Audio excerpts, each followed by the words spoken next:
Hello नमस्कार सबैजनालाई। अनि आज पढ्न गएको माता तीर्थ औँसीको सबैजनालाई धेरै धेरै शुभकामना। आमा जति पनि आमाहरू हुनुहुन्छ, जति पनि हुन आँट्नुभएका आमाहरू हुनुहुन्छ, सबैजनालाई धेरै धेरै बधाई अनि शुभकामना छ माता तीर्थ औँसीको।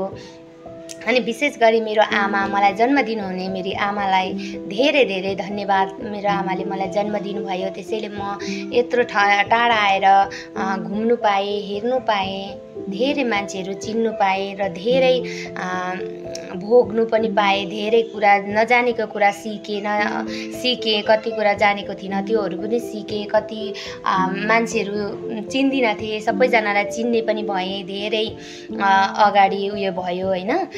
त्यसै कारणले मेरो आमालाई धेरै धेरै धन्यवाद। मलाई जन्माइदिनु भयो, यति ठुलो संसार देखाइदिनु भयो आमाले। धेरै धेरै धन्यवाद मेरो आमालाई। अनि कति दुःख पाउनु होला, कति कष्ट पाउनु होला हामीलाई जन्म दिनुको लागि, तर पनि त्यो दुःख कष्ट आमाले बिर्सेर भए पनि हामीलाई एकदमै राम्रोसँगले परवरिश दिनुभयो। त्यसैमा मेरो आमालाई मेरो मनबाटै धेरै धेरै धन्यवाद। मुटु फुट्ने गरी माया छ मेरो आमालाई। अनि म भन्न चाहन्छु, कहिले पनि साथीहरू, कहिले पनि आफ्नो आमालाई कहिले नबिर्सिनुहोस्। आमा भनेको कहिले पाइँदैन हैन। अन्त धेरै धेरै माया गर्नुपर्छ आफ्नो आमालाई।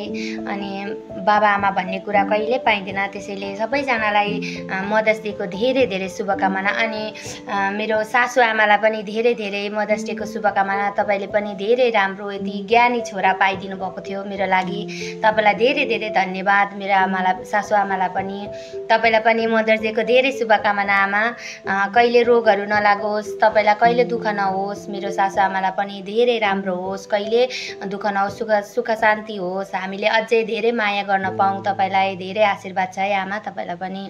अनि मेरो आमालाई पनि, मलाई जन्म दिनुहुने आमालाई पनि रोग कष्ट कहिले नलागोस्, सुख शान्ति होस्। आमालाई पनि धेरै माया छ, दुईजनै आमालाई धेरै धेरै माया छ।